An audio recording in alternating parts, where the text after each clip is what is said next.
45 પૂરિયા ખાઈ ગઈ ને હજી કે મારે હજી ખાવી છે તો મેં ના પાડી તો હવે કે હું ભેળ ખાઈ લઈશ.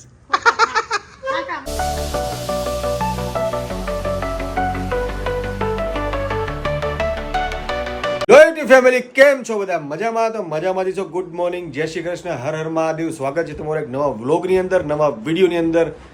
તો આજનો દિવસ ઉગી ગયો છે અને આ મેડમ એવું થઈ ગયા છે વહેલા. આજે પહેલી વખત એટલા બધા વહેલા તૈયાર થઈ ગયા છે, બાકી એને તૈયાર થવામાં થોડો વાર લાગતો હોય છે. ગુડ મોર્નિંગ ગાઈસ, કેમ છો? જય શ્રી કૃષ્ણ. ખાવાનું એનું મોઢામાં ચાલુ છે. જો અત્યારે બી મોઢામાં એને ઠૂસી લીધું. હું ઠૂઈશું? આ મેન્ટોસ ઠૂસી લીધી. દિમાગ કે બત્તી હા, એને એટલા માટે ખાધી છે કે મેન્ટોસ ખાય ને દિમાગની બત્તી જલે તો પછી આગળ બ્લોગમાં વાત થાય હે ને. ના ભાઈ, એટલા માટે તેલ ખાધી ને મેન્ટોસ, મને ભાવે છે દિમાગની બત્તી જલાવા. તારે એના માટે કીધું ને આ જે નહીં આવજો બેટા, લે તારા લઈ લે વ્લોગમાં, ખોટું નહીં લગાડે જા. ઓ ભાઈ ચાલ, ગુડ મોર્નિંગ કરી દે બધાને, હેલો કરી દે. Good morning. હા, શું કીધી હતી તું? દિમાગ की बत्ती जला दे. જલી તારી ચાલુ થઈ? મારી તો જલેલી જ છે હો ક્યાં. તો પછી કે મારે ભાવે. શું નાસ્તો શું કરાય છે સવારમાં? આજે કેમ અત્યારે મિની વ્લોગ નથી લેવાનો હતો? સવારે નાસ્તાનો ખાવાનો. આજે હાલ આપણે ખમણ ખાવા જવા છે. હે? ખમણ ખમણ ના હોય, ઘરે બનાવો કઈ. બસ આવું જ કરજો. તો એવું જ કરે ને, કેવું હોય? પૌવા બની જશે. હે? હા, એ બરાબર વસ્તુ છે.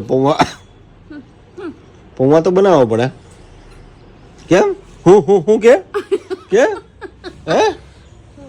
પૌવા મને નથી ભાવતા એટલા. તને નો ભાવ કે એમને ભાઈ, એને બસ ટાઈમ મળવો જોઈએ. મતલબ ટાઈમ નહીં, મોકો મળવો જોઈએ એને કે બહારનો ખાવાનું મળી જાય. થેપલા ભાવે, થેપલા પણ થેપલા રોટલી થઈ ગઈ. હે? થેપલા ભાવે, થેપલા રોટલી થઈ ગયા એમ? ઈ કઈ રીતે થેપલા રોટલી થઈ જાય? એટલે લોટમાંથી ઘઉંમાંથી પછી મારે છે ને બધું મિક્સ કરીને બનાવવું પડે. કા પછી તો આળહુડી ની હોય એટલે કોઈ નહીં, મેં બનાવત છું પાલકનો થેપલા કે એ રીતનું. થેપલું એટલે પરોઠો, પાલકના પરોઠા કહેવા એ રીતનું. આળહુડી છો એટલે બધાને ખબર તો આળહુડી છો. ના ભાઈ ના. કાલે યાદ છે ને, હું હમણાં જમવાનું બહુ થાકી ગઈ. 8-10 મણામાં પાડી લીધું. તો એમની રોજ તો અને 8-10 મણાના જમવામાં થાકી જતું. રોજ જ હું બનાવતી હતી. એક દી તો માણસને રજા જોઈએ કે નહીં? માણસને જોઈએ ને. તું છે ને હવે રહેવા દે છે હો, વધારે પડતો ડોન્ટ ડાય. જો પાછી ખાઈ લીધી ને મેન્ટોસ. જો કચરો માં નાખ્યો જો એને, અને હજી એક હાથમાં છે. જો ઉડીને ગયો. જો ને હાથમાં જો ખાધી. એટલે બધાને ખબર પડી ગઈ કે તું આ મેન્ટોસ ખાન તો તારો મગજ ચાલુ થાય, બાકી નથી થતો. દિમાગ કી બત્તી તો એ જલતી હે ને. ના મારી તો આ બબે તો ઠૂસી ગઈ. હજી કેટલી ઠૂસવાની તારે? બે જ હતી. એટલે બે ખાધી ત્યારે હજી તારો મગજ ચાલુ થયો કે નહીં? મારો ક્યાં ધક્કો મારીને ચાલુ કરવો પડશે. ના ભાઈ ના, મારો ચાલુ જ છે. વાહ. તમે લોકો એમ વિચારતા હો કે લેડીઝોના મગજ ઘૂંટણી હોય. ક્યાં હોય લેડીઝોના મગજ? ક્યાં હોય? ગાઈસ તો બધાને ખબર જ છે. ઈ તમારા લોકોને એવું હોય તો તમારા લોકોને એમ જ હશે. કોના લોકોને? જેન્ટ્સ લોકોને એવું હોય. એવું કોઈ જેન્ટ્સ ને લેડીઝ ને હોય કાયમ કા છોકરીઓને બિચારીઓને બદનામ કર મૂકે કે છોકરીઓને. છોકરીઓ થોડી મુન્ની છે તો બદનામ થઈ જાય. એમ કા પછી બિચારી ડ્રાઈવ કરતી હોય ને તો ડ્રાઈવમાં એમ કે ડ્રાઇવિંગ તો મને બહુ મસ્ત આવડે છે. એ શું કામ કે ખબર તને?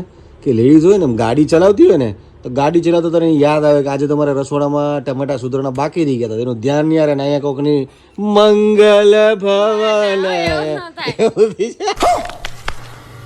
મારે એવું નથી થતું. થાય જ તે. ના ભાઈ ના, ખોટી વાત. તું જા ફટાફટ નાસ્તો બનાવ. તો મળીએ ગાઈસ આપણે થોડી વાર પછી. વ્લોગમાં બન્યા રહેજો. અને જે લોકોએ આપણું ઇન્સ્ટાગ્રામ આઈડી ફોલો ના કર્યું હોય એ ફોલો કરી લેજો.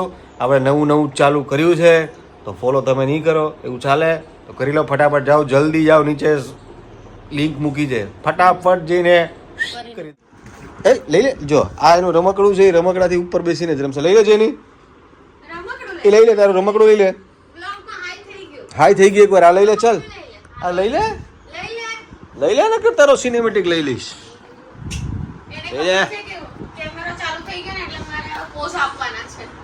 કેમેરો ચાલુ થાય એટલે પોસ્ટ ને ચાલુ જ રે.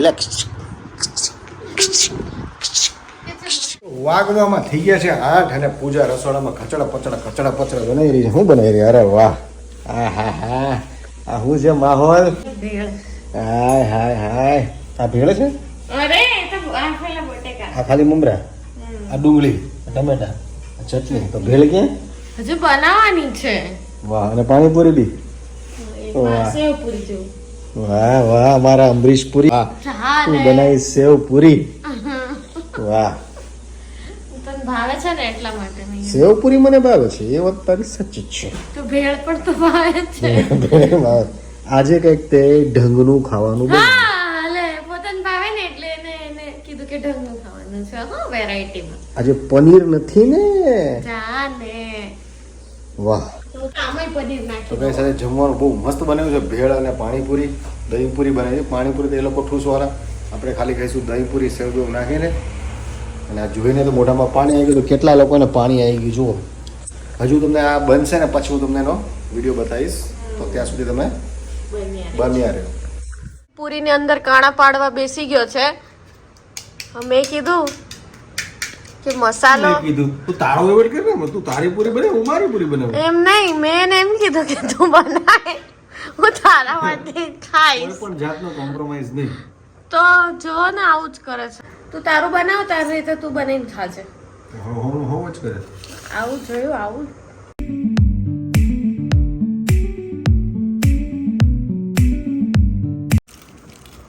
આપણી બની ગઈ મસ્ત દહીં પૂરી. આવી બનાવો ને તો ખબર પડે. બસ એકલા એકલા છે ને યમ્મી યમ્મી. આવી ડીશ બનાવીને હવે પોતે એકલો ખાશે. ગાઈસ આપણે બનાવી છે ફર્સ્ટ ક્લાસ દહીં પૂરી. અને આનું જો રાંધવા જેવું કંઈક બનાવ્યું છે. બની જાય છે. તો ગાઈસ મારી સેવ પૂરી છે, પણ આમાં મેં છે ને કોથમીર નથી નાખી, બાકી બહુ મસ્ત છે. હા, ખાવા મળ્યો જોરદાર. મસ્ત બની. મારે તો હવે ભેળ ખાવાની. પાણીપુરી ખાઈએ પછી ભેળ. મસ્ત બની. 45 પૂરી આ ખાઈ ગઈ ને હજી કે મારે હજી ખાવી છે, તો મેં ના પાડીને તો હવે કે હું ભેળ ખાઈ લઈશ. ફાઇનલી ગેસ આપણે બનાવી લીધી છે આપણી ભેળ. અને પૂજા એની ભેળ બનાવી રહી છે. ભેળ કે કેમ ચટણી પટણી નાખ થોડી. મને ડ્રાય વાળી ભાવે. મસ્ત છે. જોરદાર. ભેળ અને પાણીપુરી કોને કોને ભાવે છે ને કોમેન્ટ કરીને જરૂરથી કહેજો. લગભગ તો 99% બધાને ભાવતા જ હોય. મને બી બહુ ભાવે છે, પૂજાને બી બહુ ભાવે. આદિ નથી, એ બહાર ગયો છે ટ્યુશનમાં, એ હમણાં આવે છે પછી એ બી જા પડશે, હે ને. ફાઇનલી ગાઈસ અમે લોકોએ જમી લીધું હતું ને બહુ મસ્ત પાણીપુરી બની હતી. અને ભેળ પૂજાએ બનાવી હતી. પાણીપુરીનો મસાલો મેં નાખ્યો હતો એટલે મેં બનાવી કહેવાય. તો કંઈ નહીં, ચલો આજના વ્લોગમાં આવું જ હતું, કંઈ ખાસ હતું નહીં. તો મળીએ એક નવા વ્લોગ સાથે કાલે. તો આજનો વ્લોગ આપણે અહીંયા જ એન્ડ કરીશું. ચેનલ પર નવા હો તો સબસ્ક્રાઈબ કરી લેજો. તમારા ભાઈબંધ દોસ્તારો ફેમિલીને ગ્રુપને 3-4 જણાને વિડીયો શેર કરી દેજો, તો મજા આવશે. તો ચલો મળીએ એક નવા વ્લોગ સાથે કાલે. તો બધાને હર હર મહાદેવ, જય શ્રી કૃષ્ણ, બાય બાય.